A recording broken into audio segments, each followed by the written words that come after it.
ومن أحسن قولا ممن دعا إلى الله وعمل صالحا وقال إنني من المسلمين.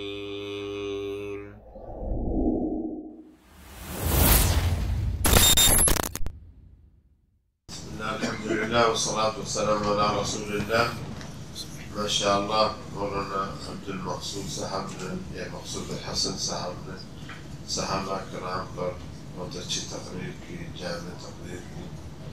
اس میں صرف دو باتوں کی طرف متوجہ دلاؤں. ایک تو قصت عمر بن حبیب. اگر یہ قصہ صحیح ہے تو ہمیں دلیل ملتی ہے کہ صحابہ کی توثیق پر اعتراض کیا تھا کسی نے، چاہے وہ ہارون رشید کے زمانے میں.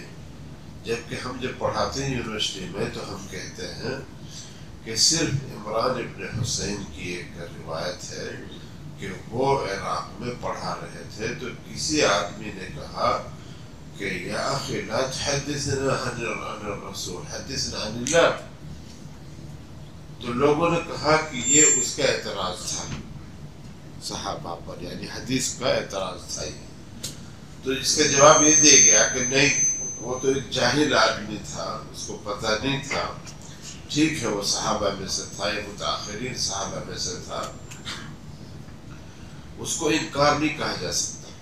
وہ تو صرف یہ کہہ رہے ہیں کہ حدثنا عن السنہ عن اللہ، اس کے اپنا اجتہاد تھا. لیکن جب اس کو عمران بن حسین نے سمجھایا تو جو تاریخ میں وہ یہ ہے کہ وہ ایسا بڑا عالم ہو کے گزرا اور وہ بہت بڑا عالم بن کے مرا ہے. یعنی اس کا جو ہے وہ اعتراض نہیں تھا بلکہ وہ تو سوال تھا. اگر یہ صحیح ہو جاتا ہے قصہ عمر بن حبیب والا کہ سامنے اور بھی لوگ تھے، وہ کوئی ہارون رشید اکیلے تو نہیں تھے، اور بھی لوگ کے سامنے کسی نے اعتراض کیا ابو ہریرہ. جبکہ حضرت ابو ہریرہ کی کتابوں کا جو وزن تھا وہ ایک اونٹ پہ اٹھایا جاتا تھا اس کے کمرے میں. مستدرک میں ایک حدیث ہے کہ ابو ہریرہ ایک حدیث کے بارے میں پوچھے گئے تو وہ نے کہا کہ میں دیکھ کے آتا ہوں. تو ان کے پاس جو کمرے میں تھی کتابیں، وہ بہت کتابیں تھیں، تو وہ بہت دیر تک ان کو ڈھونڈ کے یا پورے دن ڈھونڈ کے مستدرک میں. تو کبھی ثابت ہی نہیں ہو سکا. جب تو ہم پڑھاتے ہیں ہمیں نہیں پتا ہو سکتا صحیح ہو، میں تو نہیں اس کا انکار کرتا، لیکن ہمارے پاس کوئی دلیل ایسی نہیں تھی کہ پرانے قرون میں صحابہ پر کوئی اعتراض کیا گیا. جتنا کچھ ہوا وہ مستشرقین نے ابو ہریرہ پر اور دوسرے بعض صحابہ پر اعتراض کیا ہے اور کسی نے نہیں کیا.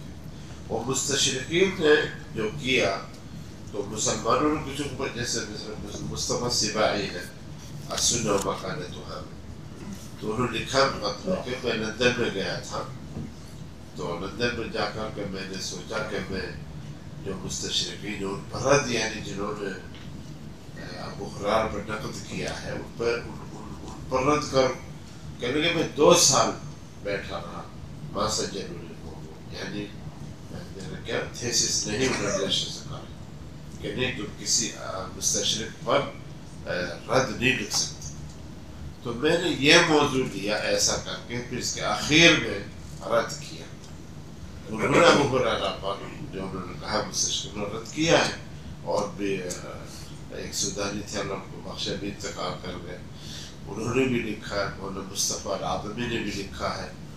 تو بہت سے لوگوں نے پھر مستشرقین پر رد کیا جنہوں نے صحابہ کرام پر کیا.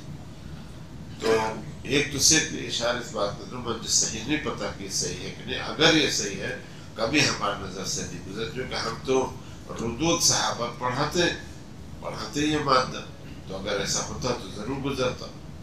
ایک بات. دوسری بات یہ ہے کہ صحابہ کرام پر مولانا بہت اچھا بیان کیا. اس میں ایک جزئیہ یہ ہے کہ وہ سیرہ نبویہ میں یہ داخل ہے، یعنی سیرہ نبویہ کو آپ پڑھنے کے قائل ہیں کہ نہیں.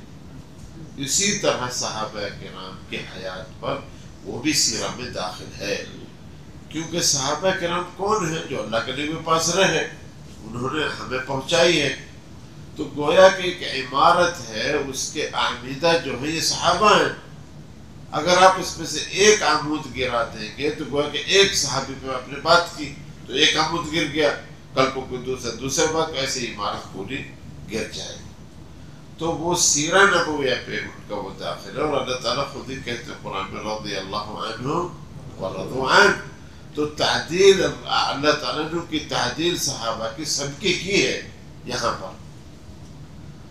تو جب صحابہ کرام کی تعدیل اللہ تعالیٰ نے قرآن میں کی ہے اور سنت میں بھی ہے، لا تسبوا اصحابی، اور بہت سی حدیثیں یعنی مولانا نے پڑھی ہیں اور ہے، تو میں صرف یہ اضافہ ان کے اوپر کر رہا ہوں کہ یہ سیرہ میں داخل ہے صحابہ کرام کو پڑھنا ان کی سیرت میں.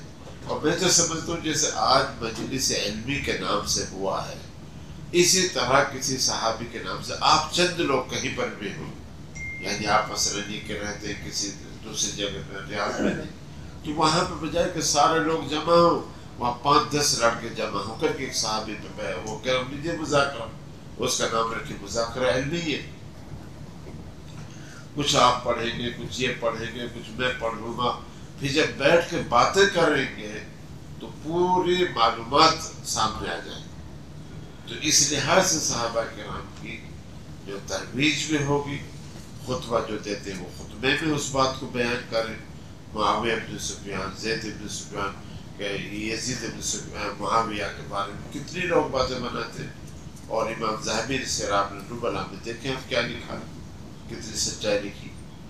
تو یہ ہے کہ جب چیزیں بعد ایسی منتشر ہیں جن کی کوئی حقیقت نہیں ہے، ایک تو ان کو دیکھنا چاہیے کہ بھئی کیا یہ سچی بات ہے کہ نہیں بات. ثانیاً یہ ہے کہ جو سچائی ہے صحابہ کی یا جو بھی ان سے مروی ہے ان کو علن بیان کرنا چاہیے تاکہ لوگ سیرت میں پڑھیں دیکھیں، اچھا ایسا بھی ہوا، اچھا ایسا بھی ہوا، تو لوگ تعجب سے سن کے پڑھنے جائیں.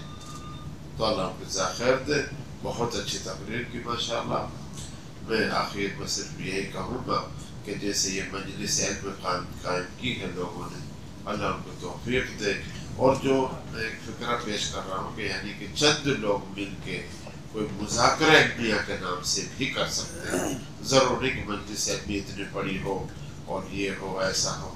تو میری رائے یہ ہے کہ جیسے ہم لوگ ہیں تو جامعہ میں ایسا بھی ہوتا ہے کہ بعض آدمی جسے فون کر کے پوچھتا ہے جبکہ وہ عالم ہے اور ہو سکتا ہے وہ ہم سے بھی زیادہ بڑا عالم ہو، لیکن ایک آپس میں اتصال کر کے. تو مجھے اچھی طرح یاد ہے محمود میرات ہے اللہ کو بخشے، کوئی چیز ہمیں پتہ ہے یا چیز ہمیں مل نہیں رہی ہے، کسی کتاب میں حدیث کبھی پڑھی تھی، تو اسی کو پڑھو، تو اشارہ صرف وہ کر دیتے ہیں کہ فلاں پہ تم بول رہے ہو، فلاں جگہ پر ہے. تو اس طرح سے اہل علم کا تعاون ٹیلیفون کے ذریعے آمنے سامنے جا کے صحابہ کرام کے بارے میں کوئی بھی مسئلہ آپ کو پیش آئے تو ضروری ہے کہ تحقق کے ساتھ معلومات کو حاصل کریں. محمد توفیق جزاک اللہ خیر، اللہ جزاک خیر دے.